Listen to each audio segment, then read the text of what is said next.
हाँ 8th class वाले बच्चे देखो, पिछली वीडियो में मैंने आपको कार्बन के बारे में बताया था और कार्बन के अपर रूप की बात चल रही थी। तो कार्बन के अपर रूप मैंने बताया था, अपर रूप के बारे में। कार्बन का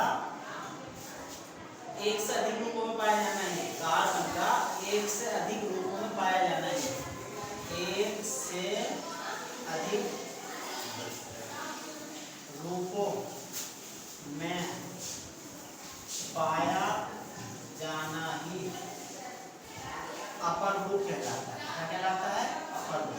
तो अपर रूप का आप देखने से समझ में आ गई होगी कि कार्बन का एक से अधिक रूपों में पाया जाना ही अपर रूप कहलाता है। अब बात करें वो क्या है अपर रूप, तो ये मैंने आपको कार्बन लिखा। कार्बन के दो अपर रूप आ गए, एक तो क्रिस्टलीय अवस्था है इसकी, क्रिस्टलीय फॉर्म, एक क्रिस्टलीय फॉर्म। क्रिस्टलीय और एक क्रिस्टलीय क्या होता है? ये दो रूप है उसके, क्रिस्टलीय और एक क्रिस्टलीय। क्रिस्टलीय में कार्बन परमाणु निश्चित व्यवस्था के कारण जुड़े होंगे। इसमें मतलब निश्चित व्यवस्था आएगी, समझते चलेंगे बात को, बहुत आराम से पढ़ाना। निश्चित व्यवस्था में जुड़े होना, जुड़े कार्बन परमाणु। देखो मैंने लिख दिया है कि क्रिस्टलीय अवस्था कोई आपसे पूछे तो निश्चित व्यवस्था में जुड़े होते हैं कार्बन परमाणु, अर्थात एक निश्चित क्रम में जुड़े हुए होते हैं। और अगर एक क्रिस्टलीय क्या होता है इसकी बात करें तो यहाँ निश्चित की जगह व्यवस्था कैसी आ जाएगी? अनिश्चित व्यवस्था। मतलब कार्बन कहीं से भी कोई सा भी कार्बन आपस में जुड़ सकता है कहीं का भी, तो वो अनिश्चित से जुड़े हुए कार्बन कहलाएंगे। तो यहाँ आपके कार्बन के अपर रूप में दो बातें आई बच्चों, एक क्रिस्टलीय और एक क्रिस्टलीय। अब अगर क्रिस्टलीय में बात करें तो क्रिस्टलीय के अंदर जो आता है क्रिस्टलीय फॉर्म में जो अपर रूप है कार्बन का, वो एक होता है बच्चों हीरा और एक होता है ग्रेफाइट। ये दो बातें आ गई आपके सामने।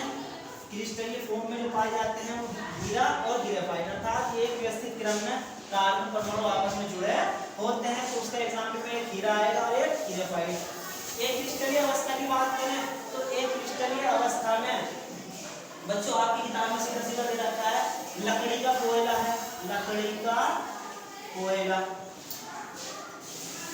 जंतु चारकोल, जंतु charcoal, sugar charcoal, sugar charcoal और कालिक या काजल। आपके सामने दो चीजें आ जाएंगी क्रिस्टलीय और एक क्रिस्टलीय में हीरा ग्रेफाइट, लकड़ी का कोयला, जंतु चारकोल एक क्रिस्टलीय में आएंगे, सुगर चारकोल। ये पूरा का पूरा ये कार्बन के अपर रूप है हमारे, ये सब मिला के कार्बन के अपर रूप है। अब पहले हम एक क्रिस्टलीय के बारे में बात करेंगे। एक क्रिस्टलीय जो आता है जो अनिश्चित व्यवस्था के कारण आपस में जुड़े होते हैं। तो अगर एक क्रिस्टलीय के बारे में बात करें हम,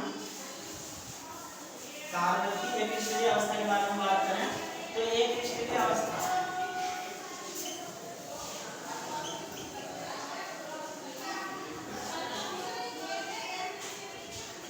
इसमें पहले नंबर पर आपकी बुक में दे रखा है बच्चों उन्होंने लकड़ी का कोयला, लकड़ी का कोयला। इसे कास्ट कोयला के नाम से भी जानती है। कास्ट माने लकड़ी होती है, लकड़ी से जो प्राप्त होगा। अगर हम लकड़ी को दहन कर दें मतलब कि जला दें तो उसका भंजक आसवन कहलाएगा। वो जलाना, भंजक आसवन कर दें, भंजक आसवन। भंजक आसवन पर एक हल्का काला पदार्थ प्राप्त होगा, काला पदार्थ प्राप्त होगा, उसे हम कास्ट कोयला कह सकते हैं। लकड़ी को भंजक आसवन करने पर एक हल्का सा काला रंग का पदार्थ प्राप्त होगा, उसे हम कास्ट कोयला कह सकते हैं। तो वो हमारा लकड़ी का कोयला हो गया। नंबर दो में दे रखा है आपका जंतु चारकोल। क्या दे रखा है? जंतु चारकोल। जंतु चारकोल में क्या है? ये भी एक क्रिस्टलीय अवस्था है किसकी? कार्बन की। ये क्या होता है? ये किसी जानवर की या किसी भी जंतु की हड्डियों को, बोन जो होती हड्डियों को मतलब कि अस्थियों का भंजक आसवन करना, अस्थियों का भंजक आसवन अर्थात उसे जलाएंगे तो उससे जो काला पदार्थ प्राप्त होगा, काला पदार्थ प्राप्त होगा वो भी कार्बन है। काला पदार्थ वो कार्बन है, कार्बन होता है, वो भी कार्बन है, मतलब कि कार्बन का एक क्रिस्टलीय रूप है। कैसा रूप है ये? एक क्रिस्टलीय रूप है, जब चारकोल हो गया। इसमें लगभग उन्होंने बता रखा है कि 12% कार्बन होता है। कितना? देखो बात समझने की है, कंफ्यूज मत होना। एक क्रिस्टलीय अवस्था के बारे में बता रहा हूँ। तो पहले लकड़ी का कोयला, जैसे काठ कोयला भी कहते हैं। भंजक आसन का मतलब होता है उसको जलाना। अगर हम उसको जलाएंगे तो जलाने पर हमें हल्का काला रंग का पदार्थ प्राप्त होगा, उसे ही हम लकड़ी का कोयला या काष्ठ कोयला कहते हैं। जंतु चारकोल की बात करें तो जंतु चारकोल हड्डियां जो होती हैं हमारी जानवरों की, जंतुओं की, किसी की भी हड्डियां अस्थियां जो कहते हैं उनको, वो होती हैं, उनको जलाने से काला पदार्थ प्राप्त होगा। वो भी हमारा एक क्रिस्टलीय फॉर्म है। किसकी? कार्बन की। उसमें 12% कार्बन पाया जाता है। इसके अलावा एक है आपको sugar charcoal. Sugar charcoal, sugar का मतलब चीनी से ही है, शक्कर से। सुगर चारकोल, सुगर चारकोल कैसे प्राप्त होता है? सुगर चारकोल से कार्बन, सुगर चारकोल में जो होता है हमारा चीनी, जो होती है हमारी चीनी, जो हमारी चीनी होती है, चीनी पर सांस करने की क्रिया के द्वारा बनाया जाता है। तो हमारी चीनी का सूत्र होता है बच्चों C12H22 ऑक्सीजन 11। क्या होता है? C12H22 oxygen 11। ये चीनी का सूत्र है बच्चों, चीनी का फार्मूला है। चीनी के फार्मूले में अगर हम इस पर सल्फ्यूरिक अम्ल की क्रिया कराते हैं तो सल्फ्यूरिक अम्ल से कार्बन बनेगा और जल बनेगा। कार्बन हमारा 12 है तो इसके आगे 12 लिख दो। हाइड्रोजन 22 है और ऑक्सीजन 11 है, तो यहाँ अगर मैं 11 लिख दूँ तो 11 दूनी हाइड्रोजन 22 होगा और ऑक्सीजन 11 होगा। 12 कार्बन प्राप्त हुआ। तो ये भी कार्बन की एक क्रिस्टलीय अवस्था है, सुगर चारकोल। सही है? कैसे प्राप्त करा? चीनी पर हमने सांस सल्फ्यूरिक अम्ल डाल दिया। उसके बाद कालिक है अगला, वो भी एक क्रिस्टलीय अवस्था है, कालिक। तो जो कालिक है इसे काजल कहते हैं। अगर आप पहले जमाने की लालटेन वगैरह या लैंप वगैरह देखेंगे तो उसको जब हम जलाते हैं, उसको जलाने पर चिमनी के चारों ओर एक काला रंग का पदार्थ इकट्ठा हो जाता है। ये चिमनी ले लो, इसके चारों ओर, चिमनी के चारों ओर एक काले रंग का पदार्थ, काले रंग का पदार्थ, काले रंग का पदार्थ इकट्ठा हो जाता है। बात को समझ रहे हो मेरे बच्चों? कालिक या काजल ये भी एक क्रिस्टलीय अवस्था है कार्बन की। तो अगर आप देखेंगे उसको पता प्राप्त कैसे करेंगे?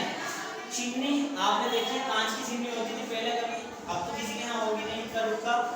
तो चिमनी को अगर आप जलाओगे तो उसमें जो है नहीं धुआं निकलता है नीचे से। जब उसे जलाया जाता है तो चिमनी के चारों तरफ धुआं जल जाता है।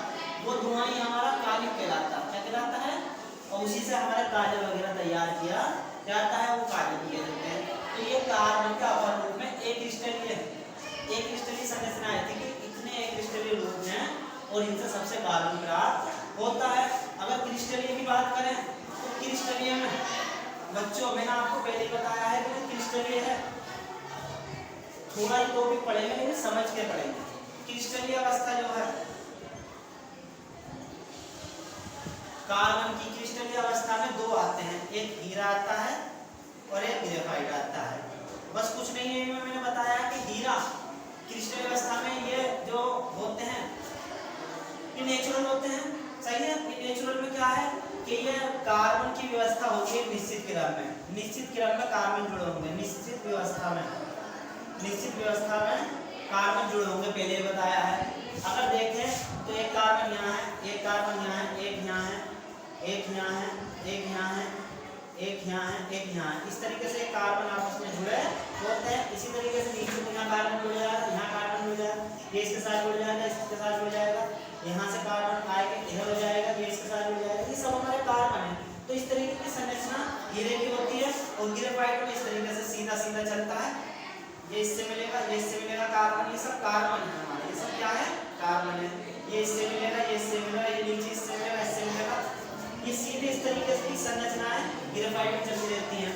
तो आप बच्चों देखोगे दोनों की संरचनाओं में थोड़ा सा इशारा किया है कि हीरे की संरचना देखो, ये हीरे की संरचना है। इसको कार्बन जो है व्यवस्थित है क्रम में, निश्चित क्रम में व्यवस्थित है कि इसके बाद ये वाले नंबर का कार्बन आएगा, इसके बाद ये वाले नंबर का कार्बन आएगा।